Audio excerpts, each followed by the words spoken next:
So I like this piece. It's very contrasty. It sticks out. I could put it on just about anything. What I want to do here now is kind of look at its colors and see if I can't come up with something.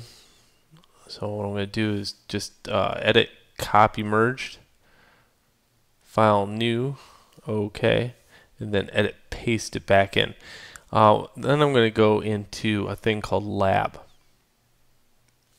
And Lab, just to flatten that, Lab's neat because of the fact that it is based upon a different color range that most people don't use, and you can come up with some interesting stuff that people wonder how you did it.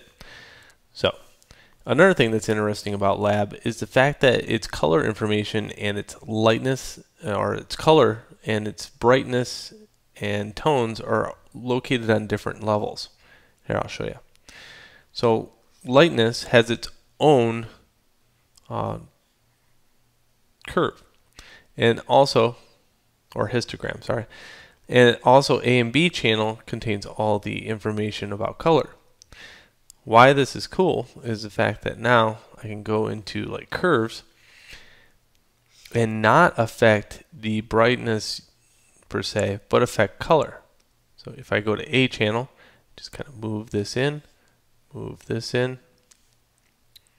B channel, move this in, move this in.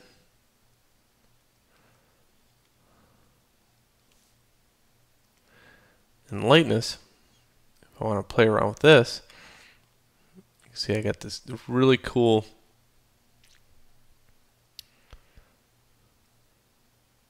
a lot of control because I'm not affecting the color of it.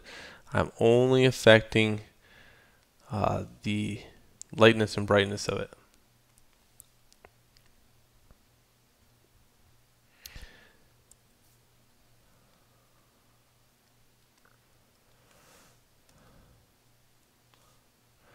Everything is based upon the same thing. So I am, again, I can adjust just those areas of color if I wanted to.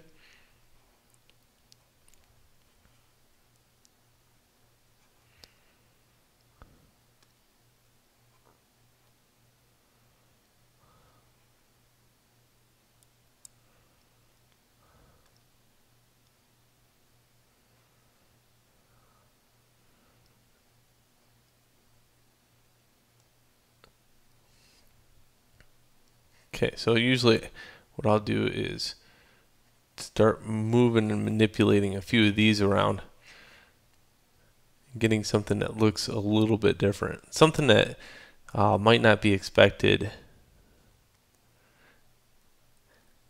Of course, when you get done, what'll happen is you'll get a piece that you can't print out. You can print it out, but you certainly won't get the same colors because Lab is based on a different color theory than RGB. RGB and CMYK is what you usually print with, and then Lab is more of a digital photography thing more than anything else. It actually, Lab more mimics what your eye sees, and the dynamic range of color that your eye sees, and goes well beyond that. So there's certain colors in here that you can tweak them out. You can even get to the imaginary color spectrum. But when you go to RGB, go image mode RGB, it will flatten it to the point where it only can get a few of those colors. But those are all really I want. I want something that's just a little bit different.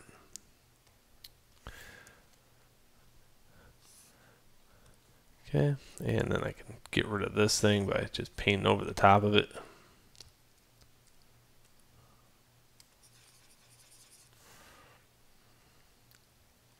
Nice. And you can see it looks good even from very, very far back, and up close it gets a little broken up, but I like the contrast ratio that's here.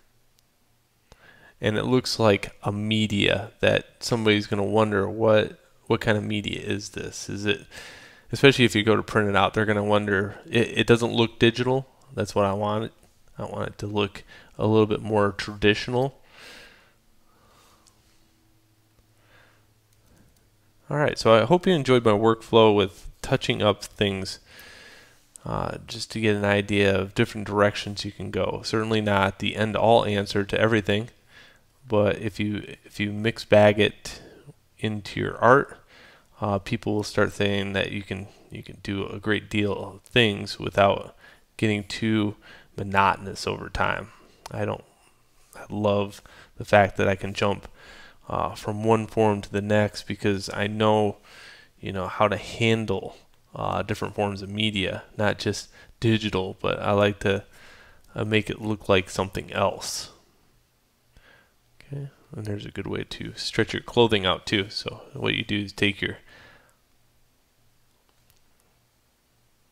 tool right here, the smudge, take off finger painting, and you can go in here and start pulling away some of the fabric and stuff. And what it's nice about this, it blends the fabric together. Okay, other things that I see is just a basic touch and go.